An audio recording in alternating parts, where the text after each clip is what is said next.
السلام علیکم ناظرین، میرا نام نجیب الرحمان ہے اور آپ میرا یوٹیوب چینل رک جائیں دیکھ رہے ہیں۔ رکنا تو پڑتا ہے،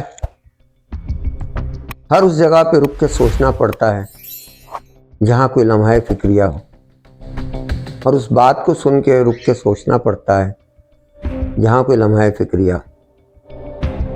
ایک لمحہ فکریہ یہ بھی سوچنے کا ہے ہمارے ملک میں کہ چور کون؟ چور چور چور نعرہ تو لگتا ہے، لیکن یہ چور صاحب ہے کون؟ کیا یہ ایک قوم ہے، ایک ذات ہے، ایک برادری ہے، ایک طبقہ ہے، عوام ہے، حکومت ہے، اشرافیہ ہے، یا وردی والے ہیں یا بغیر وردی والے ہیں، یا دھوتی والے ہیں یا پگڑی والے؟ کون لوگ ہیں یہ چور؟ بیسیکلی ہماری قوم کا ایک بہت بڑی تعداد جس کا جتنا بس چلتا ہے اتنی چوری کرتی ہے۔ چوری کس شکل میں کرتی ہے؟ کوئی ملاوٹ کرتا ہے، کوئی دوسرے کا حق اپنا حق سمجھ کے کھا لیتا ہے، اور ہوتا بھی یہی ہے۔ چوری ایسے ہی ہوتی ہے، جب آپ کسی کے حق کو اس کا حق نہیں سمجھتے، اپنا حق سمجھ کے اکسا لیتے ہیں، جب آپ اپنے حق کو صرف حق سمجھتے ہیں اور اپنے فرض کو فرض نہیں سمجھتے۔ معاشرے میں انسانوں کے اوپر اخلاقی فرائض بھی ہوتے ہیں، قانونی فرائض بھی ہوتے ہیں، اور ان فرائض کو اگر انسان نظر انداز کر دے تو کوئی بھی جرم کر سکتا ہے۔ ہمارے ہاں لوگوں کی ایسی تربیت ہی نہیں ہوئی، ہماری عوام کی 75 سال میں ایسی کوئی تربیت نہیں ہوئی کہ وہ لوگوں کے حقوق کو پہچان سکیں۔ خود کو تو بھوک لگتی ہے تو فوراً پتہ لگ جاتا ہے کہ میرا حق ہے کہ میں اب روٹی کھاؤں، لیکن دوسرے کو بھوک لگتی ہے تو یہ ہمیں محسوس نہیں ہوتا۔ یہ وجہ ہے بالکل کہ ہم پر ایسے حکمران مسلط رہے، کسی کا میں نام نہیں لوں گا، لیکن عوام کو معلوم ہے کہ جو چور ہیں، چور تھے اور وہ چوری کرتے رہے۔ پہلے انہوں نے عوام کو بڑے بڑے سبز باغ دکھائے، بڑے بڑے وعدے کیے، ان وعدوں پہ ووٹ لیے، ووٹ لینے کے بعد منتخب ہوئے، منتخب ہونے کے بعد عوامی امانتوں پر بااختیار ہو گئے، عوامی فنڈز پر، عوامی ٹیکسز پر بااختیار ہو گئے، اور ان میں خیانت کی، اور خیانت کرنے کے بعد وہ چور بن گئے۔ ناظرین، انسان جب خود غرض ہو جاتا ہے تو کچھ بھی کر سکتا ہے، لیکن اگر دوسروں کا نقصان ہو رہا ہے اور وہ خود نہیں سوچ رہا تو پھر اس کو روکنا پڑتا ہے۔ پہلا مسئلہ ہمارے لیے کھڑا ہوتا ہے کہ آخر ہمارے سر پہ چور مسلط کیوں ہوئے؟ اس کی وجہ یہ ہے کہ ہم خود بھی چوری کو چوری نہیں سمجھتے۔ حساب تو اتنا سخت ہے کہ اگر کسی اور شخص کے، مثال کے طور پہ آپ کسی دکاندار کے جاتے ہیں اور اس کے کاؤنٹر کے اوپر چنے کا ایک دانہ پڑا ہوا ہے جو اس کی ملکیت ہے، تو اٹھانے سے پہلے آپ کو اس کی اجازت لینا ہے، ورنہ قیامت کے دن اس ایک دانے کا بھی حساب ہوگا اگر آپ اس کی بغیر اجازت کے اٹھا لیں۔ حالانکہ آپ اٹھائیں، وہ آپ کو کبھی منع نہیں کرے گا۔ انڈرسٹوڈ ہے ایک دانے کی کیا قیمت ہے، لیکن ایک دانے کی اتنی قیمت ہے کہ آپ نے اپنی ضمیر کی قیمت ایک چنے کا دانہ لگا دیا، ایک ٹافی چپ کر کے اٹھا لی، ایک ٹافی اپنے ضمیر کی قیمت لگا دی، اپنے کردار کی قیمت لگا دی۔ قیامت کے دن اس ایک چیز کے لیے آپ کو گریبان پکڑا جائے گا۔ اب ہمارے ہاں یہی ہوا کہ عوام، کیونکہ قانون کی عملداری نہیں ہے پاکستان میں، لوگوں کی اکاؤنٹیبلٹی نہیں ہوتی، لوگوں کی پوچھ گچھ نہیں ہوتی، لوگوں کو سزائیں نہیں ہوتی۔ چور صرف وہ کہلاتا ہے، چور اس کو کہتے ہیں جو پکڑا جائے، جو نہ پکڑا جائے اس کو کوئی چور نہیں کہتا، جبکہ نہ پکڑے جانے والے بہت زیادہ ہیں، پکڑے جانے والے چند ایک ہیں، اور وہ چور آسانی سے پکڑے جاتے ہیں جن بیچاروں کا کوئی والی وارث نہیں ہوتا۔ بے شک وہ اپنے جرم کے طور پہ بیچارے نہیں ہوتے، لیکن اپنی عام زندگی میں اگر بیچارے ہوتے ہیں، غریب ہوتے ہیں، مسکین ہوتے ہیں، وہ چوری کا جرم کر لیتے ہیں۔ قطعاً چوری حرام ہے، غریب ہو کے چوری کرنے کا یہ مطلب نہیں کہ چوری غریب کے لیے جائز ہوگی، مگر وہ پکڑے بھی جاتے ہیں، ان کو سزائیں بھی ہو جاتی ہیں۔ لیکن با اقتدار جو چور ہوتے ہیں یا مالدار چور جو ہوتے ہیں، ان کو گرفت میں آنا ان کا ذرا مشکل ہوتا ہے۔ ان کے پاس اثر رسوخ بھی ہوتا ہے اور ان کے پاس منہ بند کرنے کے لیے نوٹ بھی ہوتے ہیں۔ تو نچلی سطح پر ہی عدالتوں تک وہ کیس جانے ہی نہیں دیتے، کیس بننے ہی نہیں دیتے، اس سے پہلے ہی مکمکا کر لیتے اگر ان کی طرف بڑھا جائے۔ اور اگر پکڑ بھی لیے جائیں تو اگر ان کا بس چل جائے تو قوانین بھی اپنے حق میں بدل دیتے ہیں، اور پھر چور کے تو چور رہتے ہیں، وہ یہ لیبل کبھی نہیں ہٹا سکتے چور اپنے اوپر سے، چاہے وہ قانون بدلے، چاہے وہ بھاگ جائیں، چاہے ان کو سزا بھی مل جائے، لیکن جو چور کا لیبل لگ گیا وہ اترتا نہیں۔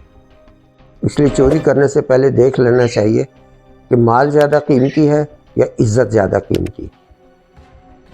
ہماری عوام کافی زیادہ ایسی رہی، لوگ بہت زیادہ ہیرا پھیریاں کرتی، نوکریوں میں کلرک بھی کرتے ہیں، چپڑاسی کا بس چلتا ہے وہ بھی کرتا ہے۔ بعض تو ایسے محکمے ہیں کہ وہاں پہ اگر آپ چراغ لے کے کوئی ایماندار افسر ڈھونڈنے جائیں آپ کو نہیں ملتا، کاروبار میں چلے جائیں آپ دکاندار ایماندار نہیں ملتا، سیلز مین اپنی چیز بیچنے کے لیے 4 جھوٹ بولتا ہے، 10 جھوٹ بولتا ہے، 20 جھوٹ بولتا ہے، اس کے بعد ایک چیز بیچ کے شکر ادا کرتے ہیں اللہ کا کہ رزق حلال کمایا۔ رزق حلال پہ گن تو تم نے ڈالا نا، اس کے بعد تم کہتے ہو کہ حلال کمایا، نہیں حلال کو میلا کر دیا۔ حرام کا فتویٰ دینا تو میرا کام نہیں ہے، وہ علماء کرام ہی بتائیں گے کہ سودا جھوٹ بول کے بیچنے کے بعد کیا رزق حلال ہوتا ہے یا حرام ہو جاتا ہے، لیکن میں اتنا ضرور کہوں گا میلا گندا تو تم نے اپنی روزی کو کر دیا۔ اب ہمارے سیاستدانوں میں آگے زیادہ تر وہی لوگ بڑھے، بلکہ سیاست میں وہی لوگ آگے ترقی پا سکے کہ جو ملک کی خدمت کا نام لے کے اپنی جیب کی خدمت کرنے کے لیے آئے تھے۔ ہم سے 30 سال بعد آزاد ہونے والا ملک چین آج ہم سے کتنا آگے، بہت سے لوگوں کو پتہ بھی نہیں ہوگا پاکستان پہلے آزاد ہوا تھا، اور چین کی سب سے پہلے مالی امداد بھی پاکستان نے کی تھی، اور آج پاکستان چوروں کے ہاتھوں کس حال پہ پہنچا ہوا۔ عام دیکھیں ایک عام چور ہوتا ہے نا، وہ کسی ایک خاندان کا کوئی ڈاکہ مارتا ہے، اس کا کوئی سامان چوری کر لیتا ہے، کسی کا موبائل چرا لیتا ہے، کسی کے پیسے پہ ہاتھ پڑتا ہے وہ چرا لیتا ہے، وہ ایک فیملی یا ایک گھر پہ متاثر کرتا ہے۔ لیکن یہ بڑے چور پوری قوم اور نسل پہ اثر کرتے ہیں۔ اگر یہ چوریاں نہ کرتے تو آج جو نسل جوان ہو چکی ہے، نہ یہ غصہ کرتی، نہ یہ باغی ہوتی، یہ خوشحال ہوتی، ملک خوشحال ہوتا اور امن امان ہوتا، یہ بے چینی، یہ پریشانی، یہ مہنگائی، یہ کچھ بھی نہ ہوتا۔ پاکستان میں غربت کی سطح سے نیچے لوگ نہ ہوتے، بلکہ شاید غریب بھی نہ ہوتے، اگر اسی طرح سے کیا جاتا، ایسے ہی سزائیں ملتی جیسے کہ چین نے چوروں کو دی، ایسے جیسے کہ اسلام منع کرتا ہے، ہمارا دین منع کرتا ہے۔ ہم اسلامی نظام کی بات تو کرتے ہیں لیکن ہم اپنی ذاتی زندگی میں اسلام کو آنے نہیں دیتے۔ ہم نے مدینہ میں تو دفن ہونا ہے لیکن ہم نے رزق حلال نہیں کھانا، ہم نے حج بھی کرنا ہے لیکن حلال کمائی سے نہیں کرنا۔ جو کرتے ہو مخصوص لوگ ہیں، یہاں تک کہ حج کے جو وزیر صاحب مقرر کیے گئے تھے مشیر، وہ 200 افراد کو اپنے ساتھ عوام کے ٹیکسز کے پیسے پہ حج کرنے کے لیے لے گئے۔ آپ مجھے بتائیے کہ جس عوام کی ٹیکس کا پیسہ ہے اس سے پوچھا، وہ تو امانت ہے، تو کیا ایسے حج ہوتا ہے؟ تو چوروں کی قوم یہ کرتی، ساری قوم چور نہیں ہے، اس قوم میں جو چوروں کی قوم۔ اسی طرح باہر کے ملکوں سے بھیک مانگنی پڑتی ہے، وہ بھیک کیوں مانگی جاتی ہے؟ تاکہ اس بھیک کے ذریعے ہمیں بندھی ہوئی رقم مل جائے، اس رقم میں سے کچھ لگا دیں اور کچھ کو ہم کھا لیں، اور اس قدر لگایا اور اس قدر کھایا کہ قوم کہنے لگ گئی لاندہ ہے تے کھاندہ بھی ہے، یعنی لگاتا ہے تو کھاتا بھی ہے۔ یار اللہ کو مانو ہے، آپ ایک یعنی اتنی گنجائش پہ اس قوم میں، اس ملک میں اتنی چوری ہوئی ہے، اتنی چوری ہوئی ہے کہ لوگوں کے ذہنوں میں چوری کے لیے جگہ بن گئی، مگر یہ محض جہالت کی وجہ سے ہے۔ اس چوری کے لیے جگہ بن گئی جس کی وجہ سے تمہارا ہر پیدا ہونے والا بچہ لاکھوں روپے کا مقروض ہے، اس چوری کی وجہ سے ہے۔ اور یہ چوری ایسی چیزوں پہ کیوں لگائی گئی؟ سڑکوں پہ کیوں لگایا گیا؟ یہ مال جو باہر سے آیا، چوری تو نہیں لگائی گئی، جو مال باہر سے آیا وہ سڑکوں پہ کیوں لگایا گیا؟ وہ موٹر ویز پہ کیوں لگایا گیا؟ وہ بڑے بڑے ایئرپورٹس پہ کیوں لگایا گیا؟ وہ بڑے بڑے اوور ہیڈ بریجز بنانے پہ کیوں لگایا گیا؟ وہ خسارے میں جانے والی بس سروس پہ کیوں لگایا گیا؟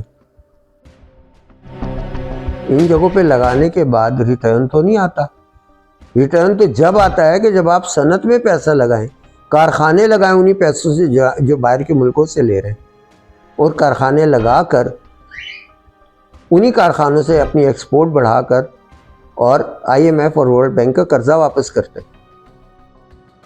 موٹر وے تو آپ کو اتنے پیسے نہیں دیتی، وہ تو اپنے اخراجات، اگر موٹر وے کے آپریٹنگ جو بھی عملہ ہوتا ہے، موٹر وے پولیس ہوتی ہے اور دیگر لوگ ہوتے ہیں، تو ان کے اخراجات اٹھا لے تو کافی ہے۔ لیکن قرض تو جب اترتا جب کارخانے لگتے، لوگوں کو روزگار ملتا، لوگ بھی چوری کرنے کے بجائے کام کرنے کی سوچتے، مگر نہیں۔ ہمارے بڑے اور انٹرنیشنل چوروں نے یہ کچھ کیا کہ چوری کرتے کرتے ملک کو اس حال تک پہنچا دیا۔ مگر ایک بات یہ عوام بھی یاد رکھے، یہ مظلوم عوام یاد رکھے، حکومت آپ لوگوں کی اولاد نہیں بناتی، آپ کے بھائی بند ہوتے ہیں، آپ لوگ بھی ہوتے ہیں اس میں۔ آپ میں سے بہت سے کسی نہ کسی محکمے کے ملازم ہوں گے، اپنے گریبان میں جھانکیں کہ کیا سیٹ پہ بیٹھ کے ایمانداری سے کام کرتے ہیں، کیا اوپر کی آمدنی کے بغیر گزارا کر لیتے ہیں، اتنا کریکٹر ہے آپ کے اندر؟ ہوگا، لیکن ایک مائنورٹی میں، اکثریت ایسی ہے۔ آپ یہ بتائیے کہ جب آپ دکان پہ بیٹھے ہیں، آپ کے پاس گاہک آتے ہیں کہ سارا مال آپ سچ بول کے بیچتے ہیں؟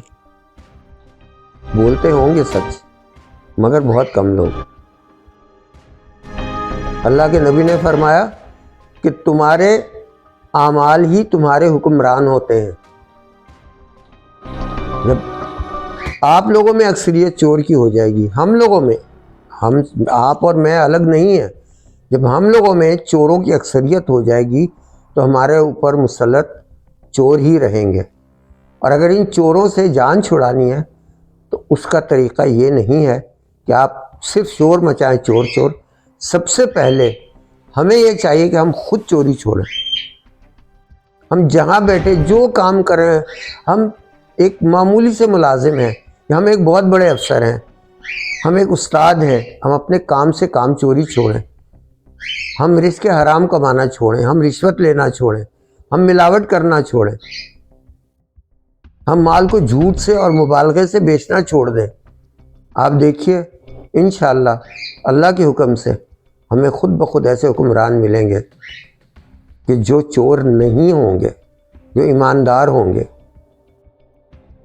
75 سال کے اس دور میں ہم ترقی نہیں کر سکے، آج ہم ڈیفالٹ کے دہانے پہ کھڑے۔ ہمیں یہاں پہ پہنچایا گیا، اس لیے پہنچایا گیا کہ ہم اپنے ایٹمی اثاثے امریکہ یا اقوام متحدہ کے حوالے کر دیں کہ ایک ملک جو ڈیفالٹ کر رہا ہے اس کو وہ یہی کہتے کہ اس کے پاس ایٹم بم کا ہونا بہت خطرناک ہے، کیونکہ یہ تو خود تباہ ہو رہے ہیں، کہیں ہم کو بھی نہ تباہ کر دیں۔ بہانہ بنا کے، دباؤ ڈال کے، امداد روک کے، پابندیاں لگا کے، اگلا ہمارے مسلمانوں کے اور پاکستان کے دشمنوں کا یہی ارادہ ہے۔ تو خدارا آپ جہاں ہیں، جو کام کر رہے ہیں، جس کیپیسٹی میں ہیں، چوری کرنا بند کر دیں، تو پھر آپ کو یہ چور چور کے نعرے نہیں لگانے پڑیں گے۔ بے شک کہ چھوٹے چور اور بڑے چور میں بہت بڑا فرق ہے۔ بڑا چور اشرافیہ میں ہے، وہ با اختیار بھی ہے، وہ قانون کی گرفت سے نکلنا بھی جانتا ہے، وہ پاکستان سے بھاگ جانا بھی جانتا ہے، مگر یہ یاد رکھیے گا کہ سب کے پاسپورٹ باہر کے ملکوں کے ہیں، وہاں کی نیشنلٹی ہے، وہ لوگ پاکستانی نہیں ہیں، اس لیے آپ انہیں منتخب نہ کیجیے۔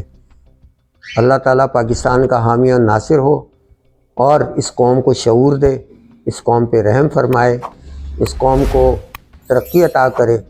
پاکستان زندہ باد۔ اللہ حافظ۔